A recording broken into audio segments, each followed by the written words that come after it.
사도신경으로 신앙 고백 드림으로 새벽 예배 시작합니다. 전능하사 천지를 만드신 하나님 아버지를 내가 믿사오며 그 외아들 우리 주 예수 그리스도를 믿사오니 이는 성령으로 잉태하사 동정녀 마리아에게 나시고 본디오 빌라도에게 고난을 받으사 십자가에 못 박혀 죽으시고 장사한 지 사흘 만에 죽은 자 가운데서 다시 살아나시며 하늘에 오르사 전능하신 하나님 우편에 앉아 계시다가 저리로서 산자와 죽은 자를 심판하러 오시리라. 성령을 믿사오며 거룩한 공회와 성도가 서로 교통하는 것과 죄를 사하여 주시는 것과 몸이 다시 사는 것과 영원히 사는 것을 믿사옵나이다. 아멘.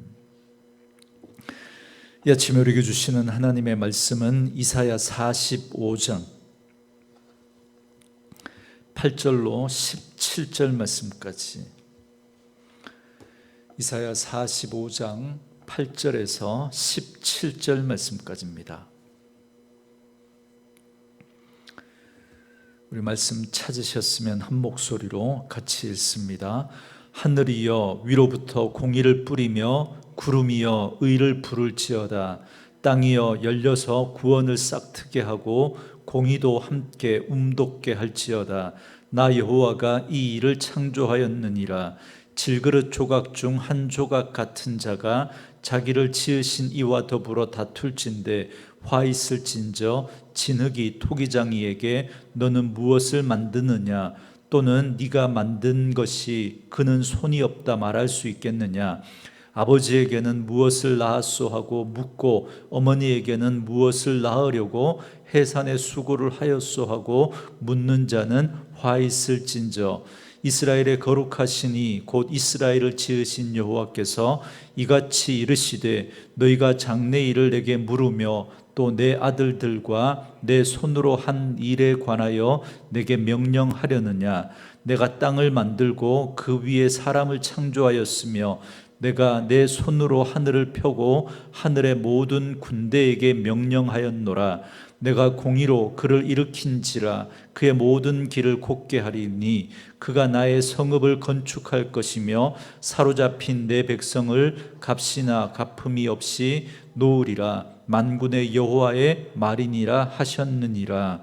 여호와께서 이같이 말씀하시되 애굽의 소득과 구스가 무역한 것과 스바의 장대한 남자들이 내게로 건너와서 네게 속할 것이요 그들이 너를 따를 것이라. 사슬에 매여 건너와서 네게 굴복하고 간구하기를 하나님이 과연 네게 계시고 그 외에는 다른 하나님이 없다 하리라 하시니라.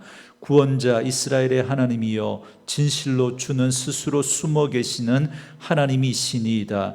우상을 만드는 자는 부끄러움을 당하며 욕을 받아 다 함께 수욕 중에 들어갈 것이로되 이스라엘은 여호와께 구원을 받아 영원한 구원을 얻으리니 너희가 영원히 부끄러움을 당하나 욕을 받지 아니하리로다. 아멘. 오늘은 함께 읽으신 이사야 45장 8절에서 17절 말씀을 중심으로 창조주, 역사의 주라는 제목의 말씀으로 잠시 은혜를 나누겠습니다.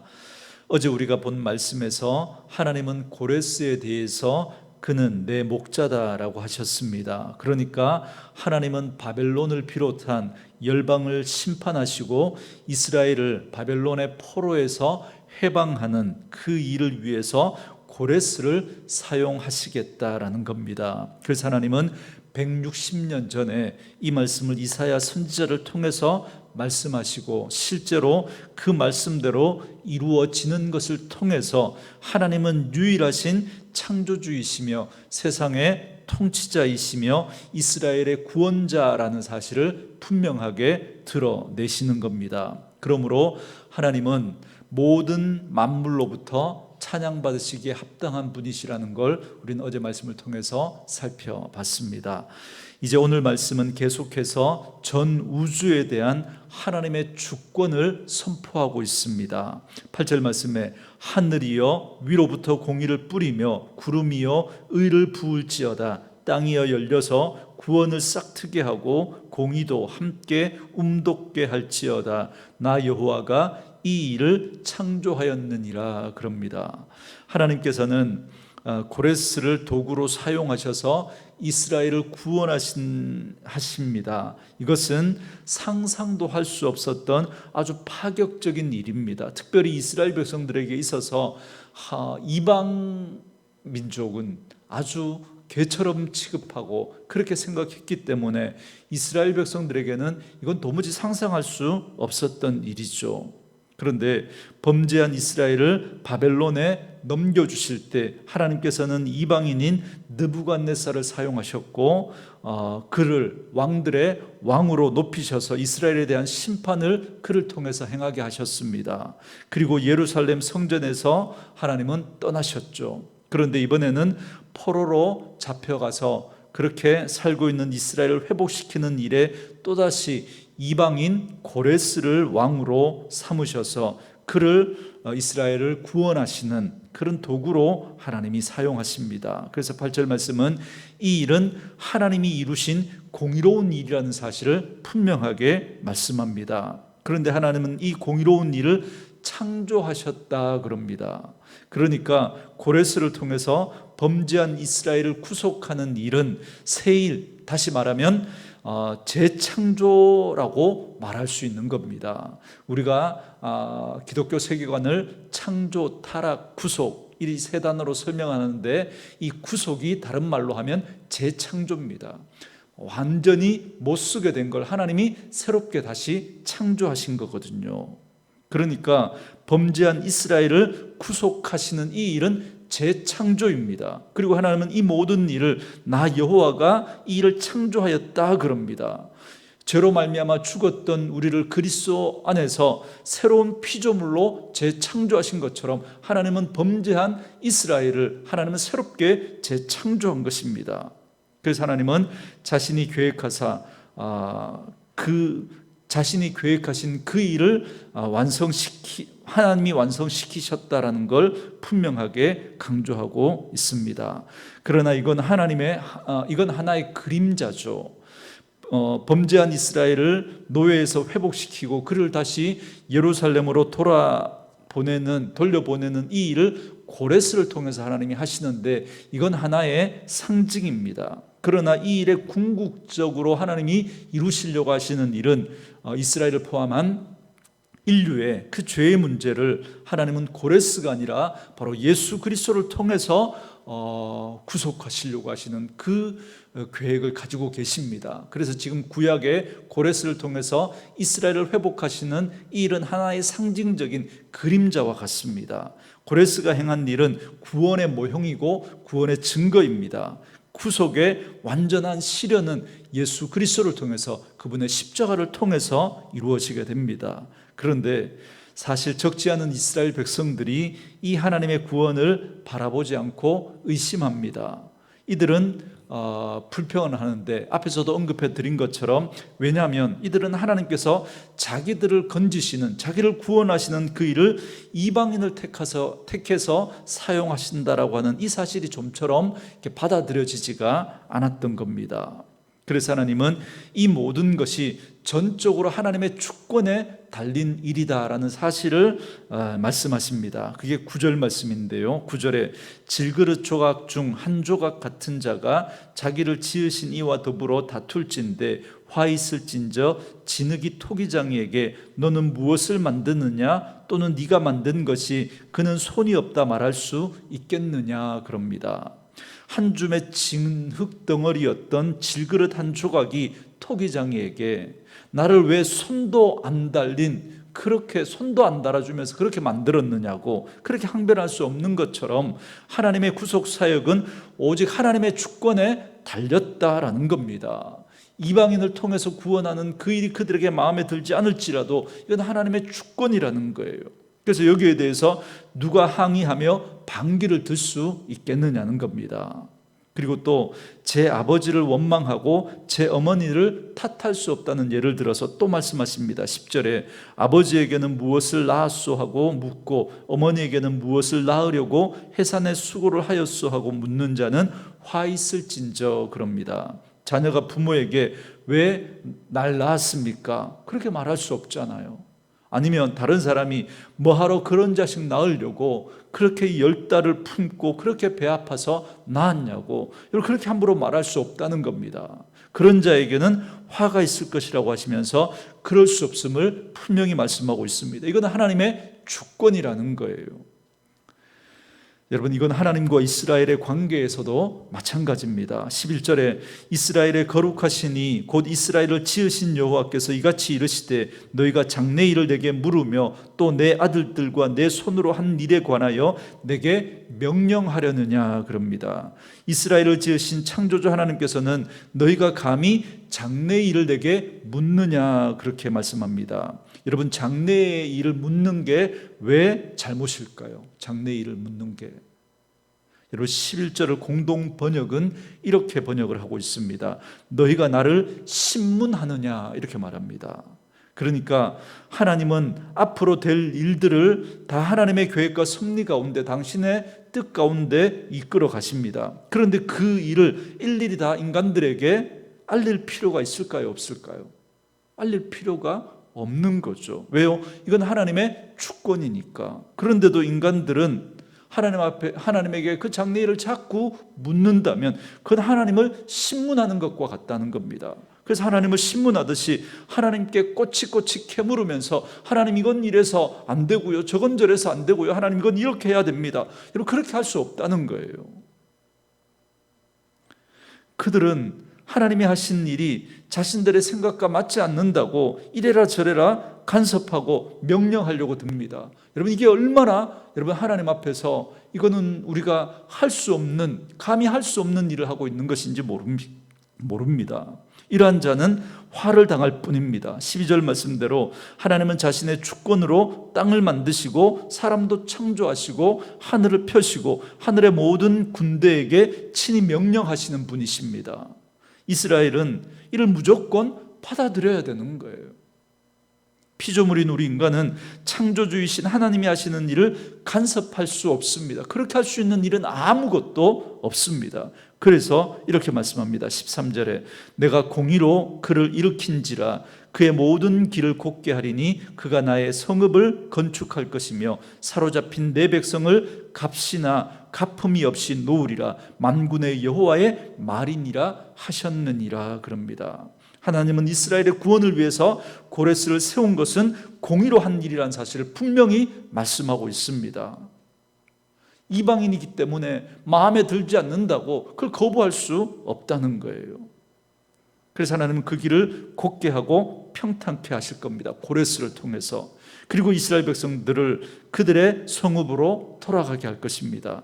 이는 하나님의 공의로운 처사라는 거죠. 그런데 이스라엘 백성들이 하나님을 향해서 왜 고레스를 일으켰냐고, 왜 이방인을 통해서 그 일을 하느냐고 따지고 비난할 수 없고 그건 용납될 수 없는 일이라는 겁니다.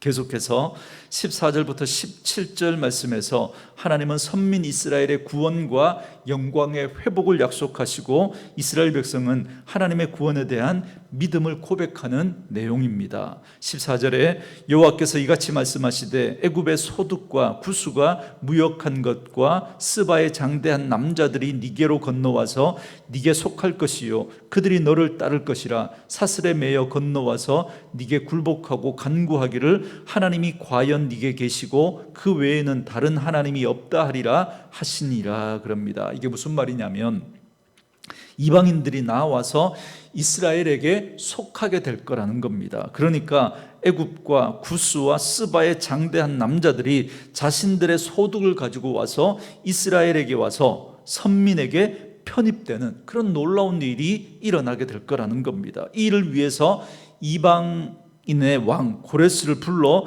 이스라엘을 구속하셨고 이제는 강성한 이방 민족들이 이스라엘을 찾아와서 굴복하고 간구하면서 하나님의 백성으로 받아들여 달라고 사정하는 일들이 일어나게 될 것이라는 걸 말씀하고 있습니다. 그런데 이 모든 일들은 선지자 이사야조차도 생각할 수도 상상할 수도 없었던 일입니다. 그런 방법을 통해서 하나님이 지금 이 일을 하고 계십니다. 그래서 15절 말씀에 구원자 이스라엘의 하나님이여 진실로 주는 스스로 숨어 계시는 하나님이시니이다 그럽니다.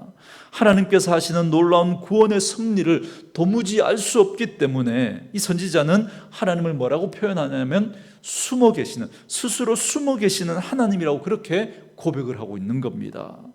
이처럼 하나님은 알지 못하고 전혀 우리가 기대할 수 없었던, 상상할 수 없었던 방법으로 자기 백성 이스라엘 백성들을 잡혀가게도 하시고, 그래서 그 나라가 망하고 성전이 무너지게도 하시고, 그리고 이제 포로로 끌려갔던 그들을 다시 이렇게 돌아오게 하시는데, 그 이방인 고레스를 통해서 이 일을 하시는 겁니다.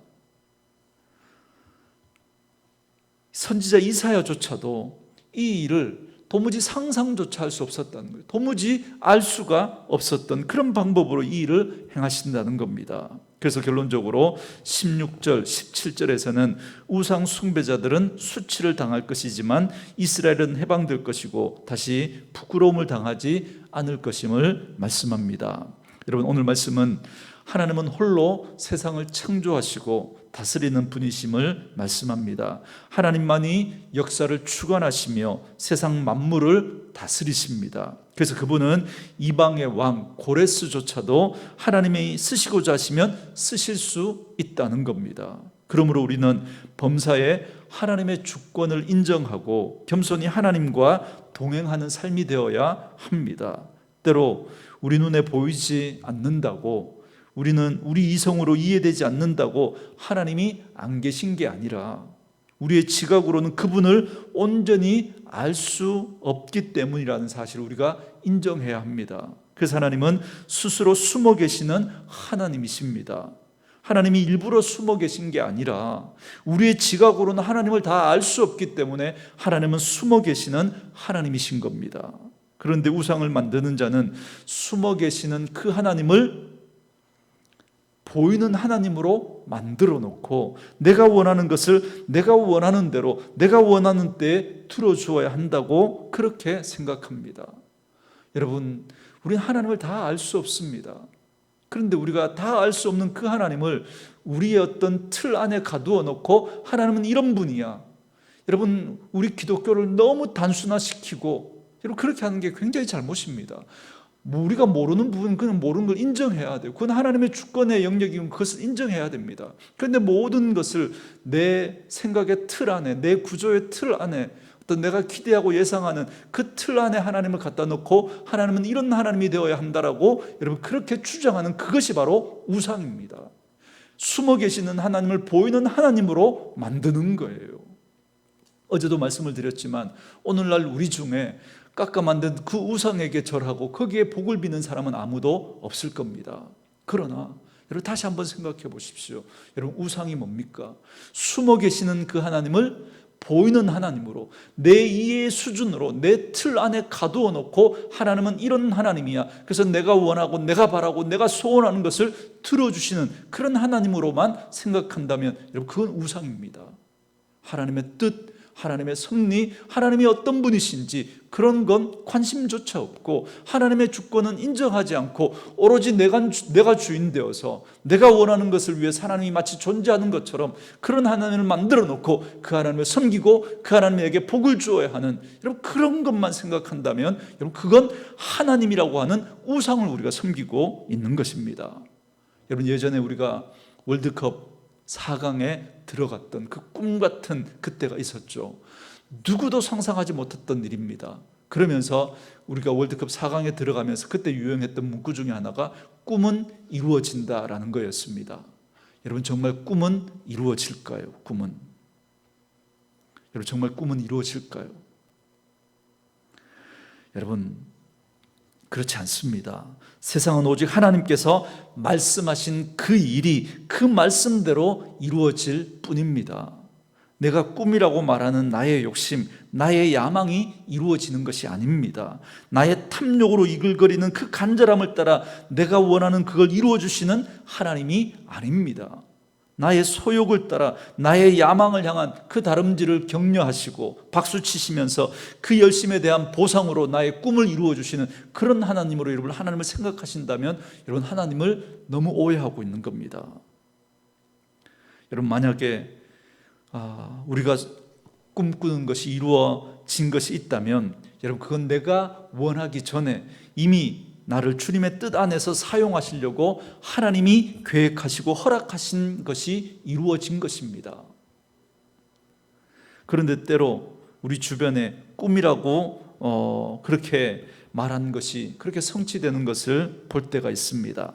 정말 간절히 바라고 기도했더니 이루어 주셨다라고 그렇게 이야기하는 것을 들을 때가 있습니다. 여러분 부러우신가요? 여러분 솔직히 부러운 마음이 들기도 합니다.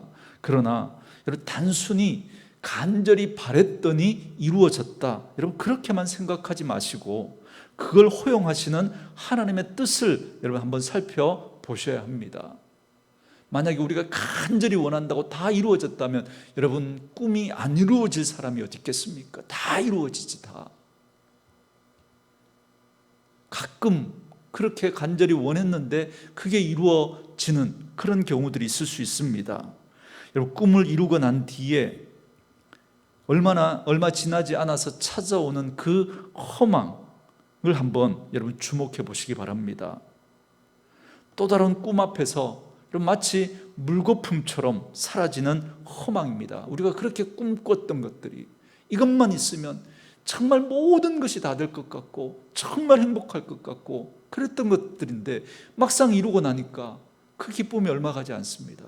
또 다른 꿈 앞에서 이건 그냥 물거품 외에 지나지 않다는 걸 여러분 깨닫게 될 겁니다. 결국 영원하지도 않을 것에 그토록 간절하게 메어 달렸던 자신을 돌아보게 하십니다. 허망하기 짝이 없는 한때 간절했던 그 꿈의 허상 앞에서 우리의 진정한 소망이 무엇인지를 생각하게 하시려는 하나님의 의도입니다. 만약에 여러분이 꿈꾸었던 것들이 이루어졌다면 그걸 한번 돌아보십시오. 그것이 이루어지고 난 다음에 과연 어떤가? 그것이 정말 우리의 정말 그토록 바라던 그 꿈이 정말 이루어지고 나니까 그렇게 우리에게 만족을 주고 기쁨을 주고 행복을 주든가 한번 생각해 보십시오. 그 꿈은 진짜가 아니라 허상이라는 걸 알게 하십니다. 그러면서 하나님은 우리에게 깨닫기를 원하시는 거예요. 진짜 꿈이 무엇인지를. 우리의 진짜 꿈은 예수 그리스도와 하나님이신 줄 믿습니다. 하나님이 우리의 꿈이고 하나님이 우리의 소망인 것입니다. 여러분 우리가 그리스도 앞에서는 나의 다른 소원, 나의 다른 꿈은 있을 수 없습니다. 왜냐하면 나는 죽고 내 안에 주가 사시기 때문에 그렇습니다. 그저 그리스도와 하나님이 나의 이루어진 꿈과 소원인 것입니다. 예수와 하나님이 저와 여러분들의 꿈과 비전과 소망이 될 수 있기를 주님의 이름으로 축원합니다. 오늘 주신 말씀 생각하면서 우리 함께 이 찬양 들으시고 기도하는 시간 갖도록 하겠습니다.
내가 산다면 육체의 열매 맺으며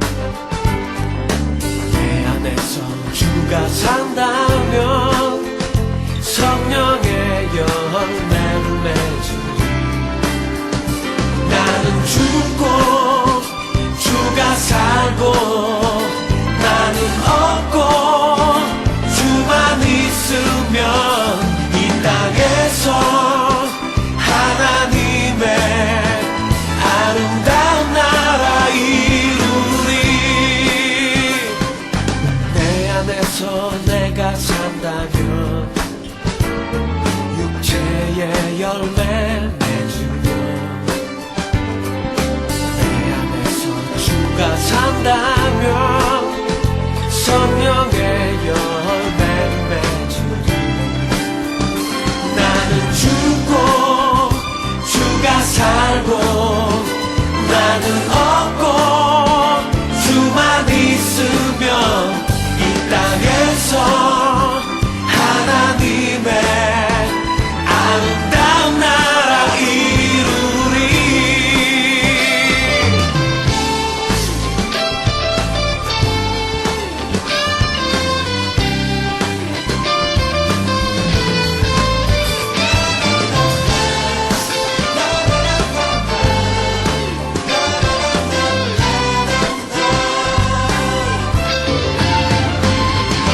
나는 죽고 주가 살면 나는 죽고 주가 살면 나는 죽고 주가 살면 주의 나라 이루리.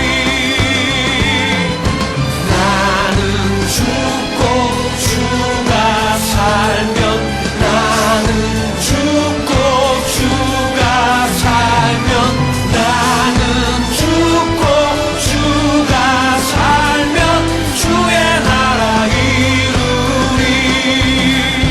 나는 죽고 주가 살고 나는 없고 주만 있으면 이 땅에서 하나님의